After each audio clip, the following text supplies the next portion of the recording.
Shalom Aleichem and welcome to Online Smicha. There is a pasuk, but half of the pasuk is very well known, and every kid in yeshiva and cheder will quote that pasuk. Well, and the first half of the pasuk, they don't really know. And there's beautiful halachas, or beautiful minhagim that come about because of this pasuk. There is a pasuk in Yeshaya, Perik Lamed, pasuk Chaf. Over there, actually, it starts in pasuk Yotes, where the Navi says, "Ki am betzion yeshev b'Yerushalayim," the nation will sit again in Yerushalayim. B'chai le'sifka, they won't cry anymore. Things will get a little better. And the next pasuk goes on to say, "V'nasan lachem Adonai lechem tzar u'mayim lachatz, v'lo yikanef od merecha v'hoyoinecha royes es merecha." And the Hashem will give you the bread of affliction and water of affliction. However, and this in the last part of the pasuk is what people know, V'lo yikanef od merecha, yet the teacher shall not withdraw himself anymore. V'hoyu einecha royes es merecha, because he's not withdrawn, so the eyes shall always see the teacher. V'hoyu einecha royes es merecha, the eyes will always see the teacher. Now, this is the pasuk that everybody quotes. V'hoyu einecha royes es merecha. When you look at Rashi, or how Rashi explains this, or the Metzudas David, the Mefarshim on the pasuk, they say it's referring to Hashem. Everything is going to slowly get back to be better in Eretz Yisrael, in Yerushalayim, and everybody, Hashem is the one, the Moira, the teacher, that teaches us a way of life, and you'll be able to feel the presence of Hashem, either in the Ashras, Ashchina, and the Beis HaMikdash, or as the Gemara says in Maseches Soita, that the pasuk over here is benching the Yidden, in Maseches Soita Daf Lamed Tes, that they should merit to be to get some of the Ziv HaShchina, some of the ray of the Shchina. They should feel the presence of God. So again, it's all about the Meirecha. Who is the teacher? The teacher that the pasuk is referring to is the Eibishter. He gives us the guidance of how to run your life here in Olam Hazeh. However, the Gemara in Maseches Erev in Daf Yud Gimel uses this pasuk to say that not only your teacher Hashem your eyes should look for and you should feel His presence, but v'hoyu einecha royes es merecha is literally your teacher, your physical teacher. The Gemara says over there a story that Rebbe said, or some say it's the Ger says Rav, that why was I zeicha? Why did I merit to be sharper or know a little more than some of my other colleagues? Is because I once had the merit that I was able to see Rab Meir from the back. I saw Rab Meir in the back, and that schus that I saw him gave me the strength to be able to move a little better than everybody else. And Rebbe says, if that is because I saw Rab Meir from the back, if I would have seen the face of Rab Meir, whoa, I would have been way ahead of the game. As the pasuk says, "V'hoyu einecha royes es meirecha." So over there we see clearly that Meirecha is not only HaKadosh Baruch Hu, feeling the presence of HaKadosh Baruch Hu. There's something great about seeing your Rebbe, seeing a Tzadik. And in the Yerushalmi Maseches Beitza, Perikei Halacha Beis, it is explained, it brought a story that Rebbe once made a Shabbos Sheva Brachas. Rabbeinu HaKadosh, and he made it for his son, a Sheva Brachas for his son, Reb Shimon. Now, it was Shabbos, and on Shabbos there's a dispute if you're allowed to clap or dance on Shabbos, because it might be an extension to a Klei Shir, which is a Asur on Shabbos, a Gzeir the Rabbanan. So they held, Rebbe and his students held you were allowed to. However, Reb Meir held that you're not allowed to. So Reb Meir walks into the event, and he sees what's going on, and he hears that people are patching or clapping on Shabbos. He turns to the crowd and he says, "What? You're allowed to be mechalo Shabbos? Don't you know it's Shabbos?"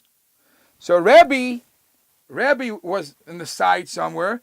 He heard this comment of this individual coming and saying, "Oh, you're being mechalo Shabbos." Obviously, Reb Meir was the one that held that you can't patch, you can't clap your hands on Shabbos.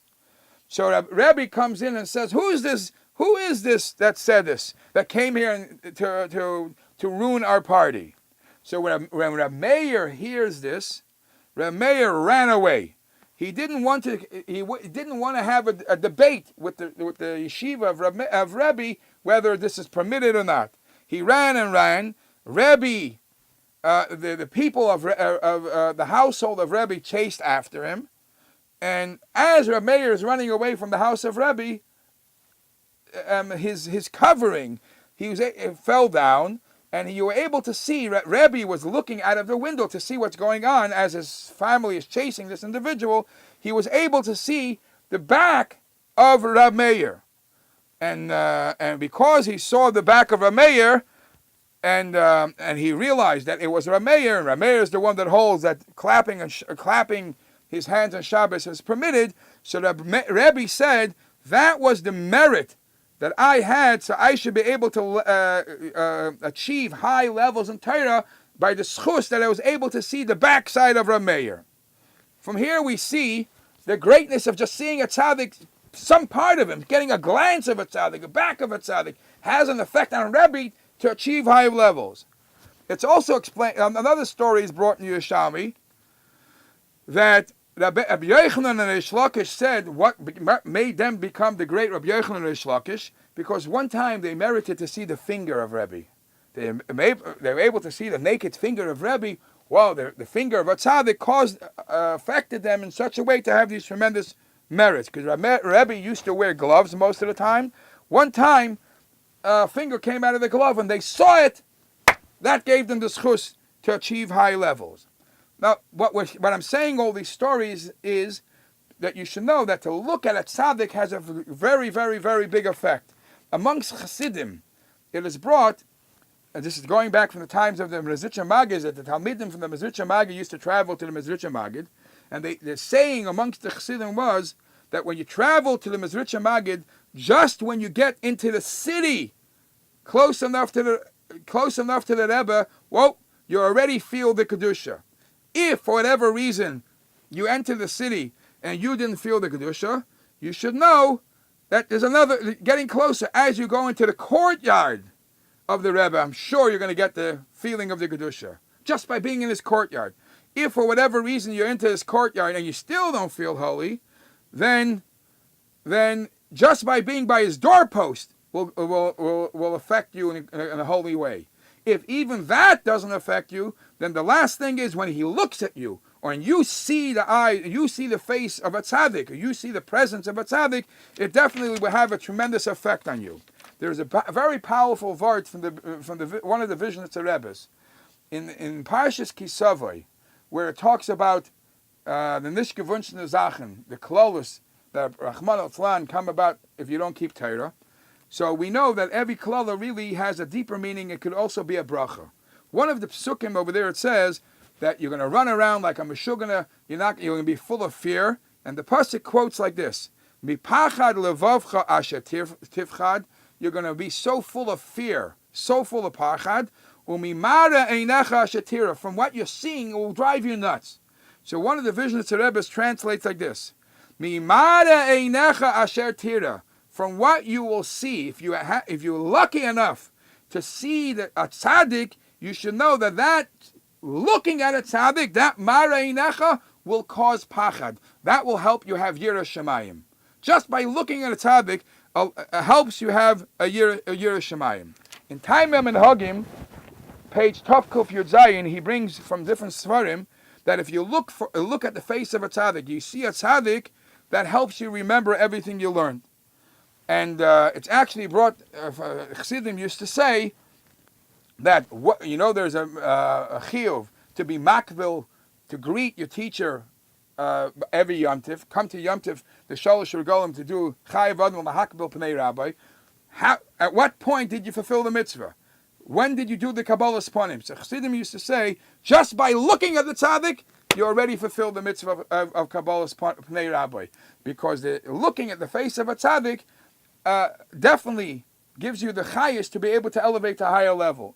Now, that becomes also the discussion, having pictures in your house, even if you can't make it to the tzaddik one-on-one, or in his courtyard to see him from a distance.